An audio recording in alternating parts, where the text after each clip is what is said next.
At some point, you begin to notice that good intentions no longer seem to land the way they once did. You speak clearly, you try to be fair, you assume honesty will be met with honesty, and yet the outcomes feel off. People misunderstand you, overlook you, or quietly take more than they give. Nothing explodes, there is no dramatic betrayal, just a repeated sense that something about being open no longer protects you. This realization doesn't arrive as anger, it arrives as confusion. A quiet question forms in the background of your mind, asking why sincerity seems to cost more than it returns. You replay moments, wondering when things started to shift. The discomfort isn't loud, but it lingers, gently insisting on being noticed. For a long time, assuming the best feels like strength. You give people room, you explain yourself fully, you choose patience over suspicion. In the beginning, this feels clean and grounded, but slowly, that openness becomes visible in ways you didn't anticipate. It's read not as integrity, but as availability, not as trust, but as flexibility. The world doesn't respond to your intentions as much as it responds to what your behavior signals. When you consistently lead with goodwill, some people meet you there, others don't. They test how far that openness goes. They lean into it, not out of cruelty, but because pressure reveals structure. Over time, you notice that you're the one adjusting more, explaining more, giving more. This isn't because you're wrong, it's because optimism, without limits, becomes easy to lean on. When this pattern repeats, it starts to feel personal. You wonder if you're missing something obvious, if you're too trusting, too soft, too slow to adapt. Self-criticism fills the gap where understanding hasn't arrived yet. But this isn't about a flaw in you, it's about a mismatch between how you move through the world and how the world often responds. Many systems reward clarity, restraint, and boundaries before they reward kindness. That doesn't make kindness useless, it makes it incomplete on its own. Recognizing this can feel unsettling, especially if you've built your identity around being fair and open. Yet there is relief in naming the pattern without blaming yourself for it. This chapter isn't asking you to harden overnight or abandon who you are. It's simply inviting you to stop arguing with what you're seeing. The world is not cruel all the time, but it is responsive. It reacts to signals more than intentions. Once you see this clearly, something shifts. The confusion softens. You stop wondering why things feel off and begin observing how they work. That awareness doesn't take anything away from you. It gives you a steadier place to stand, one rooted in reality rather than expectation. From here, the question is no longer why this keeps happening, but what kind of presence actually protects you. This awareness marks the quiet beginning of change, not through force, but through clarity that slowly reshapes how you move. The world responds less to what you mean and more to what you signal. Intentions live inside you, invisible to everyone else. What people see instead is posture, timing, tone, and consistency. You may act with care, fairness, and honesty, yet still be read in ways that surprise you. This is not because others are cruel or blind. It is because perception moves faster than understanding. People react to what feels stable, confident, or uncertain long before they evaluate character. When your signals are soft, open, or accommodating, they are interpreted as flexibility, not morality. This can feel disorienting for thoughtful people who assume meaning carries itself. Realizing this is not a betrayal of your values, it is a recalibration. You begin to see that how you move matters as much as why you move, and that clarity comes from aligning the two, rather than expecting one to compensate for the other. Openness has a gravity to it. When you are generous with time, attention, or understanding, the world leans in to see how much space is available.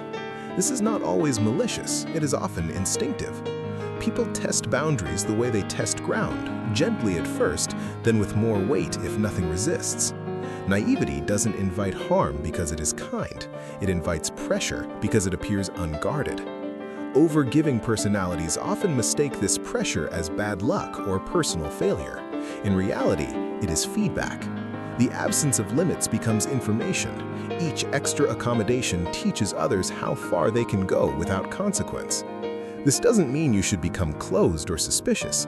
It means openness needs structure. Without it, your generosity turns into expectation, and your patience becomes something others stand on without noticing the cost to you. Much of this unfolds quietly through a process that is rarely spoken about. People are constantly sorting, adjusting their behavior based on subtle cues. Who sets the pace? Who waits? Who fills the silence? Who adapts first? This is not a conspiracy or a system you need to fight. It is a background process of social life. Those who withdraw socially sense it but struggle to name it.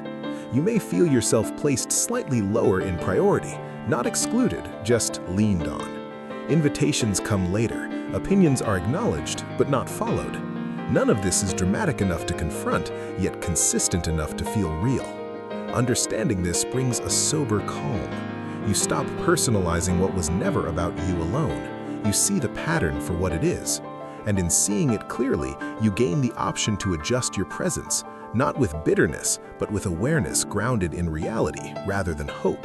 There is a kind of exclusion that doesn't arrive with rejection.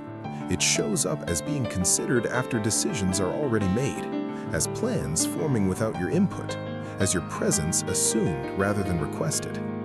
You are not pushed out. You are simply placed last, quietly. Because nothing overt happens, it's easy to dismiss the feeling. You tell yourself you're imagining it, that it doesn't matter. Yet over time, the pattern becomes familiar. You notice you are the one waiting, the one adjusting, the one accommodating existing choices. This realization carries a soft sadness, not sharp enough to demand action, but clear enough to name. Being overlooked in this way doesn't mean you lack value. It means your steadiness made you easy to overlook. Seeing this clearly isn't meant to wound you, only to explain a feeling you carried without language for longer than you were to admit to yourself. Boundaries are rarely crossed all at once. They soften first. A small request that assumes your time, a comment that dismisses your preference, a pause where your response is expected but your comfort is not considered. Because you avoid conflict, you let these moments pass. You tell yourself it's minor, that it's not worth addressing. Each time you do, a quiet lesson is taught. Your limits appear flexible, negotiable, secondary. Respect erodes not through aggression, but through repetition. The early signs are easy to miss because they don't feel disrespectful. They feel convenient. Others move first, you adjust after. Over time, adjustment becomes expected. The discomfort you feel now is recognition, not regret. It marks the moment you see how often you stepped aside to keep things smooth. This awareness is uncomfortable, but useful. It shows you where respect began to thin, and why restoring it later requires presence rather than explanation, without blame, urgency, or the need to confront what once felt easier to tolerate until the pattern quietly settled in as normal behavior. When you are consistently kind, that kindness stops being noticed and starts being assumed. You give because it feels right, not because you expect return. At first, this feels clean, but over time, what you offer becomes part of the background. Others rely on it without asking. You're turned to when something is needed, not when something is shared. This shift can create quiet resentment, even if you don't want it to. Yet the issue is not your kindness, it is the absence of limits around it. Caring without boundaries teaches others that your energy is endlessly available. Recognizing this does not require bitterness, it allows release. You see that generosity was never a flaw, only unsupported. There's validation in realizing you weren't giving too much, you were giving without protection. That understanding softens the heart rather than hardens it, making space for care that includes you, not just everyone else, and invites a quieter form of kindness that no longer costs your sense of self or leaves you depleted afterward in silence. When you stop trying to explain away every uncomfortable moment, a pattern begins to emerge. Instead of asking why each situation feels wrong, you start noticing how often it repeats. The same roles, the same outcomes, the same quiet compromises. This shift from explanation to observation brings relief. Your mind no longer spins in circles searching for exceptions. You see sequences instead of incidents. That clarity is grounding. It tells you that what you experienced wasn't random or imagined. It followed a shape. Once you see that shape, confusion loosens its grip. You don't need to judge it or fight it. You simply recognize it. Analytical minds often exhaust themselves trying to solve people. Observation asks less and gives more back. You step outside the problem and watch it clearly. In that clarity, effort softens, questions quiet down, and understanding settles without argument, pressure, or the need to convince yourself. Letting go of moral fairness doesn't mean abandoning ethics. It means releasing the belief that goodness guarantees good outcomes. Many people carry an unspoken rule that care will be rewarded, that honesty will protect them. When reality contradicts this, exhaustion follows. You try harder, explain more, and wait for balance to return. But outcomes are shaped by structure, timing, and perception, not just intent. Accepting this is sobering, but calming. You stop measuring reality against how it should behave. You separate who you are from what happens. This doesn't turn you cold, it turns you clear. You remain ethical without expecting symmetry. You act with care without tying your worth to response. For idealistic minds, this shift feels like grief at first. Something innocent is released. Yet what replaces it is steadiness. You no longer argue with the world for failing to meet your standards. You meet it as it is. In that acceptance, energy returns because you are no longer fighting an invisible contract that was never agreed to by anyone involved, including yourself. Acceptance is often mistaken for surrender. People fear that seeing reality clearly will drain warmth or empathy. In truth, acceptance stabilizes them. When you stop resisting what is, your energy stops leaking. You no longer waste strength trying to bend circumstances into fairness. Realism becomes a form of protection. It allows you to respond instead of react, to choose instead of hope. This is not bitterness, it is maturity. You can remain kind without being porous. You can stay open without being unguarded. Acceptance places your feet on solid ground. From there, your values have somewhere to stand. You don't need to harden to survive. You need to be anchored. When you accept how the world moves, you stop feeling pushed around by it. Calm replaces tension. Stability replaces vigilance. This strength is quiet but durable. It does not require performance or defense. It simply holds. And from that holding, you move forward with steadiness that doesn't depend on anyone else changing first. It allows patience, discernment, and care to coexist without self-betrayal or apology. Reducing what you reveal does not mean hiding who you are. It means letting your inner life belong to you again. When everything is visible, it becomes easy for others to lean on it, react to it, or use it to set the tone. Opacity restores balance. You share less in the moment and more on your own terms. Conversations feel simpler because you are no longer narrating yourself. Your body relaxes as explanations fade. Nothing essential is lost. What matters remains intact, protected from unnecessary handling. This restraint creates safety. You notice fewer emotional hooks, fewer invitations to justify, fewer moments where you feel pulled to manage impressions. Control returns quietly, not through dominance, but through discretion. You become harder to read, not distant, just contained. And in that containment, your energy stays with you, available for what truly deserves access, timing, and care, without apology or explanation ever. Choosing when to care is not indifference, it is respect for your limits. When you give attention to everything, it spreads thin and loses impact. Selectivity restores meaning. You begin to notice where your care actually helps and where it only drains. This awareness feels relieving. You stop chasing every signal and start responding to what aligns. Exhaustion eases because your energy is no longer on call. empowerment grows quietly as you choose depth over breadth. Saying no internally becomes as important as saying yes aloud. You feel less manipulated by urgency and less responsible for outcomes you cannot control. Caring becomes deliberate, not automatic. With that deliberateness comes strength. You can be generous without being available to everyone. You can listen without absorbing. Over time, this selectivity reshapes relationships. People meet you with more clarity or they fall away.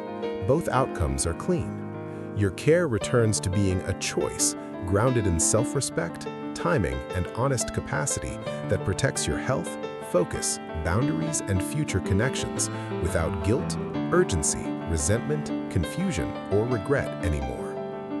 Calm changes how others experience you. Warmth invites closeness, but it also invites demand. Calm invites respect.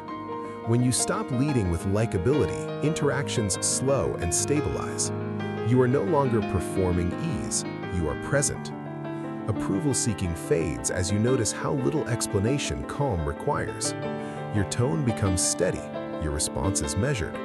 People adjust to that steadiness. Some feel unsettled, others feel safer. Neither reaction needs managing. Stability speaks without effort. You don't chase connection, you allow it. This shift builds confidence quietly because it rests on consistency. You show up the same way across moods and moments. Over time, calm becomes your signal. It tells the world you are not hurried, not porous, not easily pulled. Confidence grows from this reliability. It does not boast or threaten, it simply remains. In that remaining, you feel grounded, less reactive, and more at home in yourself, even when circumstances change. Without needing applause, validation, constant warmth, emotional access, or approval, allowing strength to feel ordinary, durable, and quietly sufficient each day in real-life settings. When you change internally, interactions adjust without announcement. You notice conversations slowing, fewer emotional spikes, fewer assumptions placed on you. People speak a little more carefully, or they fill the space themselves. You are still approachable, but no longer absorbent. This shift can feel surprising because you did not instruct it. You simply stopped compensating. Without you smoothing every edge, dynamics reveal their natural shape. Some exchanges become simpler, others fade without conflict. You watch this happen with curiosity rather than control. There is relief in realizing you don't have to manage outcomes for things to settle. Presence does the work. You arrive steady, listen without leaning, respond without urgency. The room adjusts, not dramatically, but enough to feel different. These changes are subtle, almost easy to miss, yet unmistakable once felt. They show you that adaptation does not require force, it requires consistency. And consistency, once embodied, quietly reorganizes. Respect begins to appear without conversation. You notice people explaining themselves less to you, testing fewer limits, assuming less access. This can feel unfamiliar if you are used to earning regard through effort. Yet nothing about this shift is aggressive. It comes from clarity. When you stop justifying your choices, others sense the ground beneath you. Silence replaces persuasion. Decisions stand without defense. For those tired of proving themselves, this feels like relief. You trust your timing. You answer when ready. You decline without overstory. Authority settles inward rather than being projected outward. It is quiet and therefore stable. You no longer measure yourself by reactions. You feel anchored even when misunderstood. Over time, this steadiness invites a different quality of respect. Not admiration, not fear, but recognition. People know where you stand because you do. That knowing does not require explanation. It creates self-trust that holds across situations, allowing you to act cleanly, speak simply, and rest inside your choices without needing agreement to feel solid, even when circumstances shift and opinions change.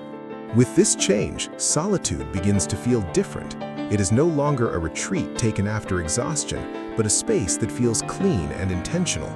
Fewer people reach for you, and that can sting briefly. Then, the noise drops. You notice how much energy returns when you are not managing impressions. Loneliness loses its edge when it carries clarity. You spend time with yourself without rehearsing conversations or replaying encounters. Thoughts settle.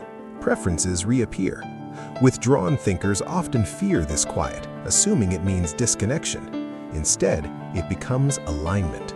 You are not isolated, you are unentangled. Peace grows from not having to be available to everything. Acceptance follows naturally. You stop filling space to feel relevant. You let days pass without commentary. In this cleaner solitude, self-respect stabilizes. You learn that connection feels better when chosen, not required. The quiet does not erase warmth, it preserves it. And when you return to others, you do so whole, not depleted, carrying clarity that keeps you grounded without closing your heart and leaves room for genuine closeness. You don't need to become softer to prove that you are still kind. The change you felt was not a loss of heart, but a correction of balance. Guilt often appears when you stop offering unlimited access, especially if caring has been part of how you survived. You may wonder if you've become distant, colder, less generous, but restraint is not cruelty. It is care with edges. You are allowed to protect what is tender without apologizing for it. Nothing about your depth has disappeared. It has simply stopped being on display. Releasing the urge to explain this to yourself is part of the peace. You did not harden out of spite. You adjusted because the old way cost too much. There is safety in knowing you can remain decent without remaining exposed. Tonight, you don't have to justify this shift. You can let it be enough and let yourself. Ruthlessness is often confused with anger, but they are not the same. Anger pushes outward, sharp and consuming. What you've developed is quieter. It doesn't seek to punish or correct anyone. It simply refuses to overextend. There is no bitterness required to hold your ground. In fact, bitterness dissolves when you stop expecting others to treat you differently than they do. Emotional clarity arrives when you separate protection from resentment. You no longer replay moments looking for justice. You let them end where they ended. This steadiness may feel unfamiliar to those who knew your openness. That does not make it wrong. It makes it honest. You can care without chasing fairness. You can disengage without contempt. The calm you feel now is not emptiness. It is the absence of unnecessary struggle. Strength in this form does not raise its voice. It stays present, observant, and clean. It allows you to move forward without carrying old heat, without tightening your chest, without needing to prove that you were right to anyone else ever again tonight. There is no final conclusion waiting at the end of this awareness, no moment where everything resolves. What remains instead is something steadier. You stand more quietly in reality now, without arguing with it or demanding reassurance. The world moves as it does, you move as you are. That alignment is enough. For nighttime listeners, this is an invitation to rest rather than decide. You don't need to plan your next step or define yourself differently tomorrow. Understanding has already settled where it needs to. As the day loosens its grip, you can let your thoughts slow without losing yourself. Nothing important is slipping away. The clarity you gained does not vanish in stillness, it integrates.